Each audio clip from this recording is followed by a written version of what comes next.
Baik, selamat pagi teman-teman dan selamat pagi Pak Hansen. Pada hari ini saya dan Kak Adip akan mempresentasikan eh, mengenai sengketa kontraktual terkait subkontrak dan kontrak supply beserta studi kasusnya. Jadi proyek konstruksi itu merupakan seluruh maupun sebagian rangkaian kegiatan perencanaan, pelaksanaan, dan pengawasan yang mencakup pekerjaan seperti arsitektural, sipil, MEP, dan pekerjaan lainnya untuk menghasilkan suatu bangunan atau infrastruktur. Sedangkan jasa konstruksi itu merupakan kegiatan untuk melakukan proyek konstruksi tersebut agar dapat mendukung prasarana aktivitas sosial ekonomi dari masyarakat.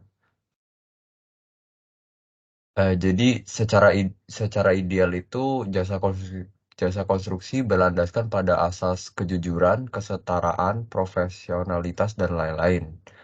Hal ini diatur dalam Undang-Undang Nomor 2 Tahun 2017 tentang jasa konstruksi.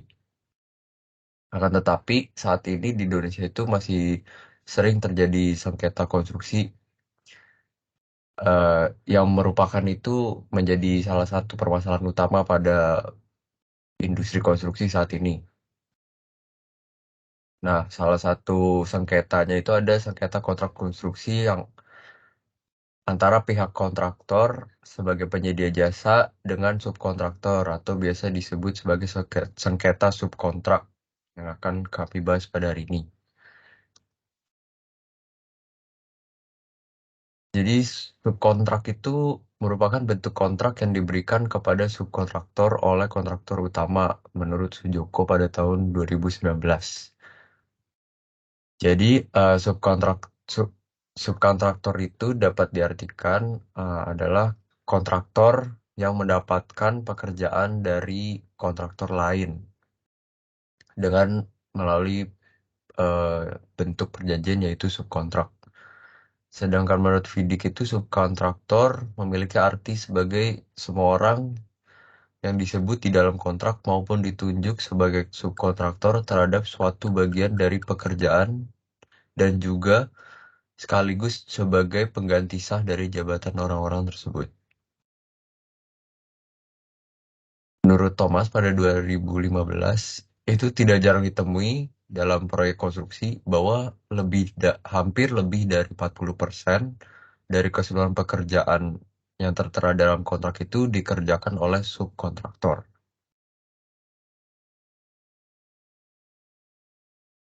Kemudian dalam pelaksanaan pengadaan barang atau jasa yang disubkontrakkan itu dikenal konsep vicarius ataupun prinsip quil facit per alium facit per C. Arti dari prinsip ini adalah arti dari konsep vicarius ini adalah seseorang melakukan sesuatu sebab apa yang dilakukan oleh orang lain. Itu konsepnya. Kemudian pelaksanaan konsep vicarius itu memiliki arti walaupun suatu pekerjaan disubkontrakkan kepada pihak lain atau dalam hal ini subkontraktor atau supplier, namun hak dan kewajiban dari pekerjaan tersebut itu tetap menjadi tanggung jawab dari kontraktor utama.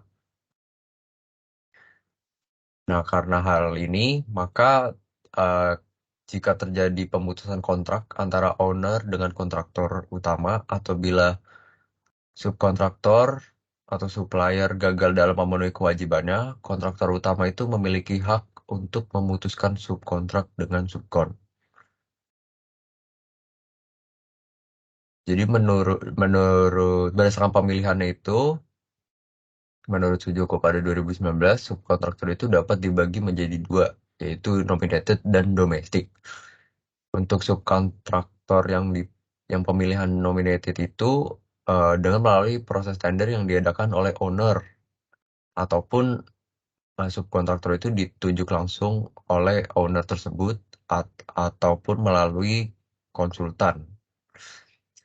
Sedangkan untuk domestik itu pemilihan subkontraktor itu dilakukan dengan seleksi penawaran yang diadakan oleh kontraktor utama Jadi pemilihannya itu berdasarkan dinilai paling menguntungkan dan dianggap paling bertanggung jawab bagi kontraktor utama.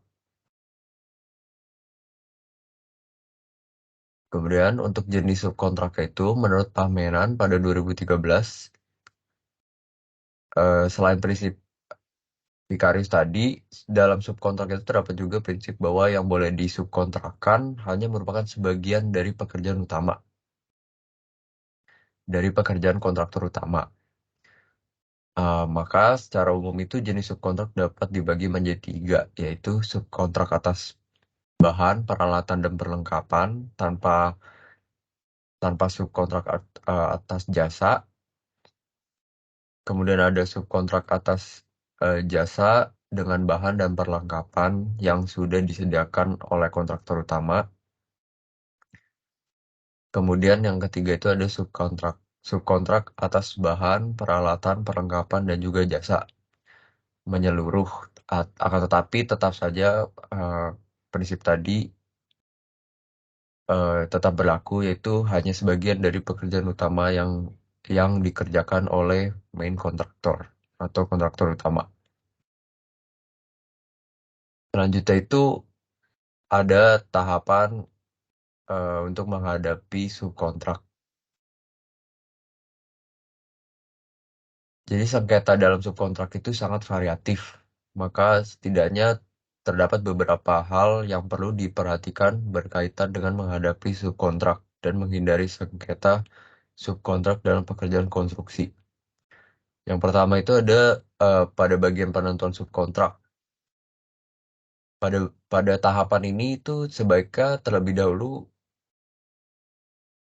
ditentukan pekerjaan apa saja yang dapat disubkontrakkan. Sama seperti halnya yang tertera pada spektek dari konsultan perencana, di dalam dokumen pemilihan itu perlu ditetapkan bentuk subkontrak yang diperbolehkan. Kemudian yang kedua ada pada tahapan rancangan kontrak. Dalam tahapan rancangan kontrak itu, ketentuan-ketentuan subkontrak itu perlu diperjelas sejelas-jelasnya mengenai bentuk subkontrak yang diizinkan, kemudian seperti apakah memerlukan izin dari PPK atau tidak diizinkannya, dan lain-lain. Selain itu, untuk ketentuan pemberian sanksi apabila ada pelanggaran terhadap klausul subkontrak dan juga larangan terhadap subkontraktor untuk mengalihkan kembali pekerjaannya kepada subkontraktor lainnya itu juga perlu diperjelas dalam rancangan kontrak ini. Kemudian yang ketiga itu ada ketentuan subkontrak. Ketentuannya itu berlandaskan pada prinsip kekuatan mengikat persetujuan, yaitu artinya itu penegasan bahwa para pihak yang berkontrak itu harus memenuhi apa yang telah diperjanjikan sehingga membentuk sebuah ikatan antar antar pihak yang bersangkutan tersebut. Kemudian selanjutnya ada tahapan penyelesaian sengketa dalam subkontrak. Hal ini tuh diatur secara rinci dalam UU Nomor 2 Tahun 2017, lebih tepatnya uh, pada pasal 88. Jadi pada UU ini itu memprioritaskan penyelesaian perkara di luar pengadilan apabila terjadi sengketa. Tahapan itu yaitu yang pertama dalam penyelesaian sengketa subkontrak itu musyawarah untuk mencapai mufakat itu menjadi hal yang utama dan menjadi prinsip dasar. Itu diatur dalam pasal 88 ayat 1 UU nomor 2 tahun 2017. Sedangkan tahapan yang kedua itu bila musyawarah itu tidak mencapai suatu kemufakatan, maka sengketa dapat diselesaikan dengan menyesuaikan mekanisme yang diatur dalam kontrak jasa konstruksi atau yang tercantum dalam kontrak kerja konstruksi. Hal ini ditegaskan pada Pasal 88 ayat 2 UU nomor 2 tahun 2017. Kemudian yang ketiga itu, apabila sengketa tidak tercantum dalam kontrak kerja konstruksi dan musyawarah itu tidak mencapai kemufakatan, maka para pihak yang bersangkutan dalam kontrak dapat membuat perjanjian tertulis mengenai tata cara penyelesaian sengketa yang akan dipilih. Hal ini dijelaskan pada pasal 88 ayat 3 UU nomor 2 tahun 2017. Jadi untuk metodologi penulisan artikel kami itu menggunakan proses pengumpulan data metode kualitatif agar dapat memperoleh pemahaman yang mendalam terhadap masalah-masalah mengenai topik terkait. Kemudian teknik pengumpulan datanya itu adalah literature review dan case study, di mana langkah-langkah dalam pengumpulan data dilakukan dengan pencarian bahan studi literatur yang berupa jurnal ilmiah dan book chapter. Kemudian untuk case study-nya itu melalui putusan hasil Mahkamah Agung yang sesuai dengan topik pembahasan. Kemudian untuk teknik analisisnya itu adalah naratif analisis. Selanjutnya untuk studi kasus akan dijelaskan oleh Kak Adi.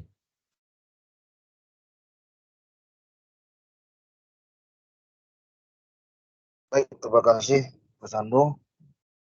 Selanjutnya, studi kasus putusan Mahkamah Agung.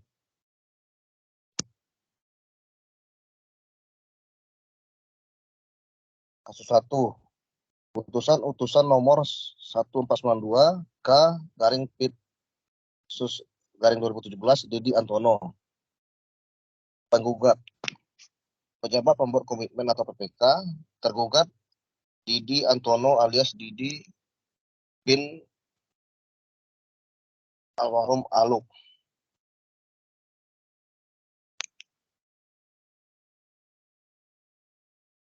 Terdakwa Didi Antono dengan almarhum Sarikandi selaku Direktur CV Srikandi sebagai penyedia atau pelaksana pekerjaan terhadap pekerjaan pembangunan jalan akses Pantai Pasir Mayang, Kabupaten Kayong Utara, Provinsi Kalimantan Barat, dengan nilai pekerjaan sebesar 1,135 M dengan masa pekerjaan selama 90 hari kalender.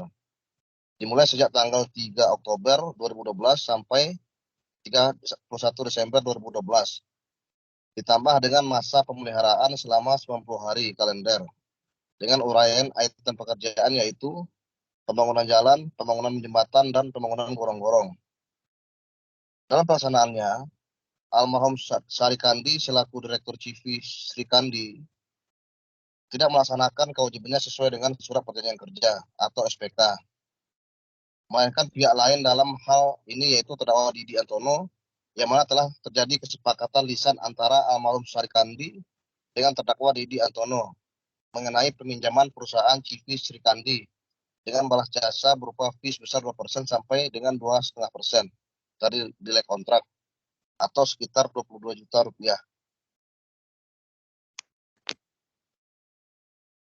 Dikarenakan adanya ketidaksesuaian pembayaran atau penyerahan uang dari pekerjaan tersebut, maka saksi Usman Talib tidak menyelesaikan keseluruhan item pekerjaan, sebagaimana tercantum dalam kontrak antara almarhum Srikandi selaku Direktur CV Srikandi dengan saksi Tengku Iskandar selaku pejabat pembuat komitmen. Item pekerjaan yang tidak dilaksanakan pada item pembangunan jembatan,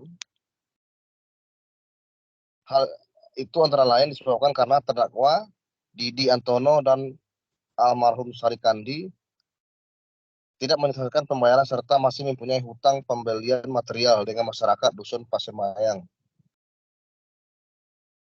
Terdakwa Didi Antono bersama dengan almarhum Sarikandi alias Sarikan telah menguntungkan diri sendiri dengan cara menyalahgunakan kesempatan atau sarana yang ada padanya selaku penyedia untuk pembangunan jalan akses Pantai Pasir Mayang.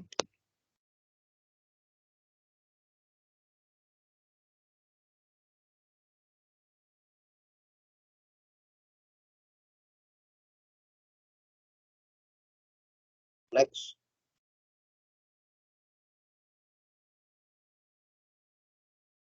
Penyelesaian kasus.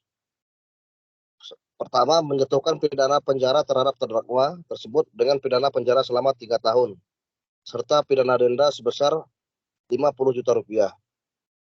Kedua, mewajibkan terdakwa Didi Antono alias Didi bin almarhum Aluk untuk membayar uang pengganti sebesar 135 juta rupiah.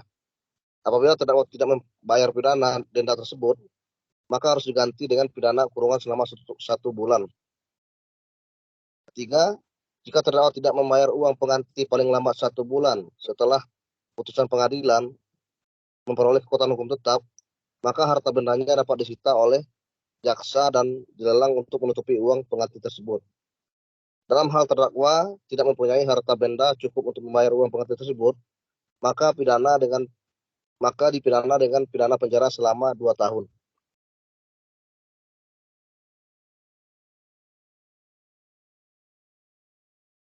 Lesson learned.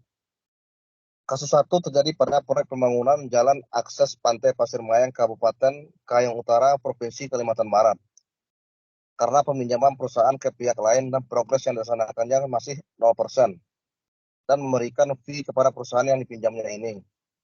Sebaiknya jika ingin ikut memenangkan proyek tersebut, ikutilah proses pelelangannya secara baik dan benar, jangan meminjam perusahaan orang lain.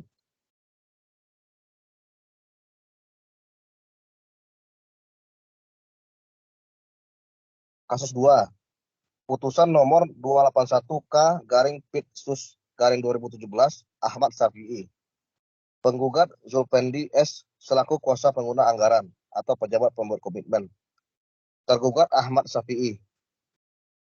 Terdakwa selaku sebagai Direktur CV Pilar 2 Inti Perkasa selaku pelaksana pada kegiatan pembangunan gedung kantor Kecamatan Bukit Bestari tahap 1 pada Dinas Pekerjaan Umum Kota Tanjung Pinang tahun anggaran 2014 telah mengalihkan pelaksanaan pekerjaan atau melakukan subkontrak kepada pihak lain, yaitu saudara Asrul, yang bukan merupakan pekerja dari CV Pilar 2 Inti Perkasa, dan terdakwa hanya menerima fee atau uang jasa sebesar 25 juta rupiah. Terdakwa selaku sebagai Direktur CV Pilar 2 Inti Perkasa selaku pelaksana pada kegiatan pembangunan gedung kantor atau pembangunan gedung kantor Kecamatan Bukit Bestari pada Dinas Pekerjaan Umum Kota Tanjung Pinang tahun anggaran 2014 telah menerima uang sebesar 406.280.534 rupiah. Sedangkan progres pekerjaan kegiatan pembangunan tersebut berdasarkan sebesar 0%, sehingga dengan demikian terdakwa tidak berhak atas uang muka tersebut.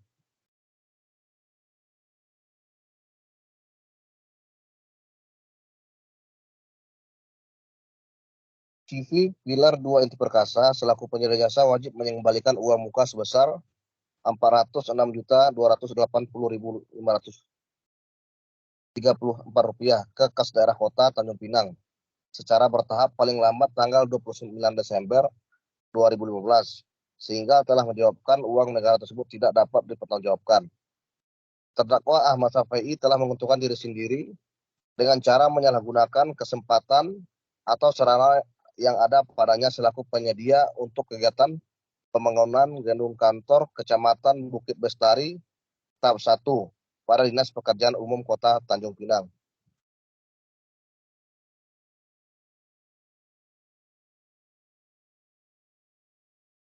Penyelesaian kasus. Jadi putusan Mahkamah Agung menyatakan 1. Terdakwa Ahmad Syafi'i telah terbukti secara sah dan meyakinkan bersalah melakukan tindak pidana korupsi secara bersama-sama. 2. Menjatuhkan pidana kepada terdakwa dengan pidana penjara selama 6 tahun dan denda sebesar 200 juta rupiah. Apabila tidak dibayar, maka diganti dengan pidana kurungan selama 6 bulan. 3.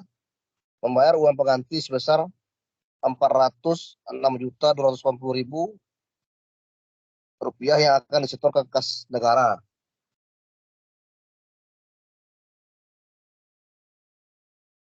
Ini sumber. Kasus 2 terjadi pada proyek pembangunan gedung kantor camat Kecamatan Bukit Bestari, Kota Tanjung Pinang. Karena terdakwa Ahmad Syafi'i sebagai Direktur PT Pilar 2 Inti Perkasa melakukan perbuatan memperkaya diri sendiri atau orang lain atau suatu korporasi yang dapat merugikan keuangan negara atau perekonomian negara karena menerima fee atau uang jasa sebesar 25 juta rupiah. Uang muka pembangunan gedung kantor Camat Bukit Bestari sebesar 406.208.000 rupiah sudah diterima oleh terdakwa. Tetapi progres pekerjaan sebesar 0%. Dengan demikian terdakwa tidak berhak menerima uang muka tersebut dan mengalihkan pelaksanaan pekerjaan atau melakukan subkontrak dengan pihak lain. Dipindah tangankan kepada Asrul sebagai Direktur PT Purna Karya Bakti. Terdakwa juga menerima uang muka sebesar 406.208.000 rupiah.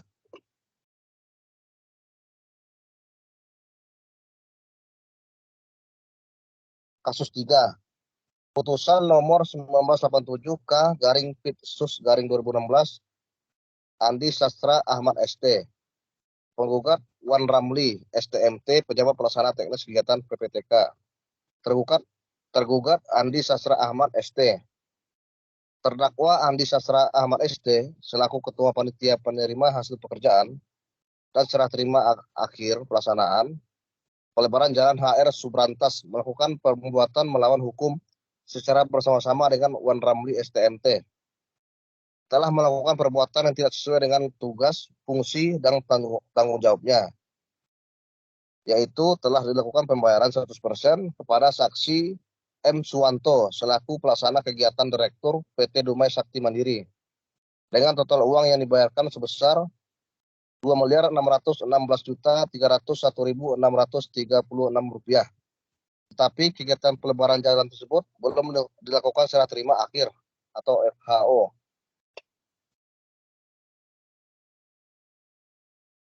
Bukti-bukti terdakwa bersalah sebagai berikut. 1. Muhammad Suwanto menandatangani seluruh dokumen penawaran tanpa sepengetahuan dan surat kuasa dari Dedi Ismanto dengan cara meniru tanda tangan Dedi Ismanto. 2. PT Dumai Sakti Mandiri memenangkan proses lelang, kemudian dibuat kontrak dan SPK. Dedi Ismanto diturut tanda tangannya oleh M. Suwanto. 3. Ada adendum atau perubahan kontrak.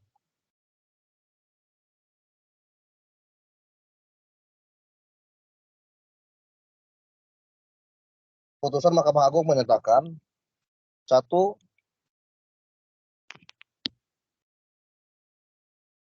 Menyatakan terdakwa Andi Sastra Ahmad ST terbukti bersalah melakukan tindak pidana korupsi secara bersama-sama sebagaimana diatur dalam pasal 2 ayat 1 junto pasal 15 ayat 1 huruf B Undang-Undang Nomor 31 Tahun 1999 tentang pemberantasan tindak pidana korupsi sebagaimana diubah dan ditambah dengan Undang-Undang Nomor 20 Tahun 2001 tentang perubahan atas Undang-Undang Republik Indonesia Nomor 31 Tahun 1999 tentang pemberantasan tindak pidana korupsi junto pasal 55 ayat 1 ke 1 KUHP sebagaimana dalam dakwaan primer jaksa atau penuntut umum. 2. Menjatuhkan pidana terhadap terdakwa Andi Sastra Ahmad ST berupa pidana penjara selama 4 tahun dan 6 bulan dikurangi selama terdakwa berada dalam tahanan. Sementara dengan perintah terdakwa tetap ditahan dan denda sebesar 200 juta rupiah, subsidiar 2 juta bulan kurungan.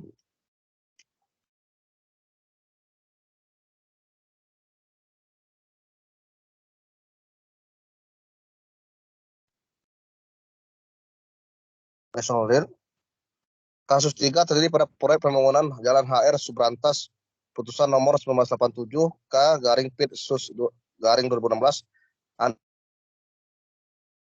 ST yang mana pembayaran telah dilakukan 100% terhadap kontrak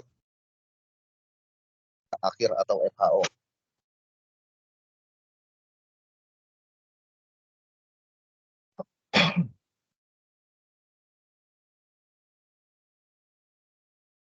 Jadi untuk kesimpulannya itu, yang pertama, setiap pekerjaan konstruksi itu dalam perencanaan dan pelaksanaannya itu sangat memerlukan adanya perjanjian kerja atau kontrak kerja yang berfungsi untuk mengikat pihak-pihak yang bersangkutan. Kemudian yang kedua itu kontrak kerja itu dapat menjadi acuan saat melaksanakan pekerjaan serta menegaskan batasan-batasan dari pekerjaan tersebut. Ketiga itu karena pekerjaan konstruksi cenderung kompleks dan luas, maka peranan subkontraktor maupun supplier itu penting dalam hal keberlangsungan proyek. Kemudian tidak jarang ditemui itu hampir setengah lebih dari pekerjaan keseluruhan proyek itu dilakukan oleh subkontraktor ataupun dengan bantuan supplier. Maka untuk mengikat pihak subkontraktor dengan kontraktor maupun dengan owner itu digunakan perjanjian subkontrak. Dalam perjanjian subkontrak itu, setiap pihak yang terlibat memiliki hak dan kewajibannya masing-masing yang wajib untuk dipenuhi sesuai dengan isi dokumen subkontrak. Kemudian untuk penyelesaian sengketa subkontrak itu, bila terjadi sengketa subkontrak, dianjurkan melalui jalur luar pengadilan atau non-litigasi, sebagaimana dijelaskan pada pasal 88 ayat 1 dan 3 UU nomor 2 tahun 2017 untuk tahapan-tahapannya.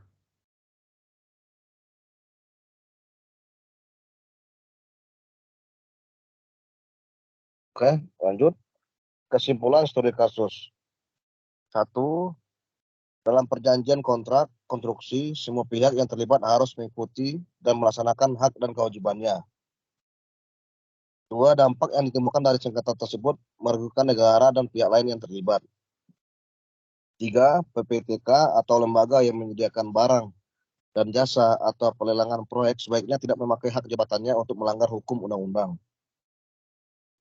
Dalam perjanjian kontrak konstruksi, semua pihak yang terlibat, owner, kontraktor, subkontraktor, supplier, harus mengikuti dan melaksanakan hak dan kewajiban yang sudah ditentukan dan terikat dalam kontrak.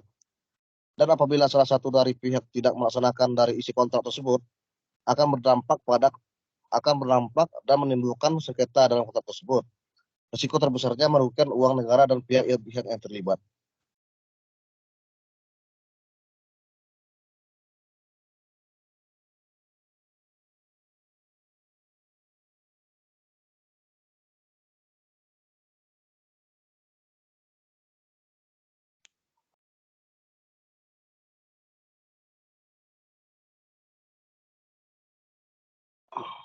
Sekian penjelasan kami mengenai sengketa konstruksi terkait subkontrak dan supplier, kontrak supply, dan terima kasih. Oke, terima kasih ya kelompok 3. Mana? Tentu ada beberapa pertanyaan ya yang timbul ya dari pemaparan kalian. Ya.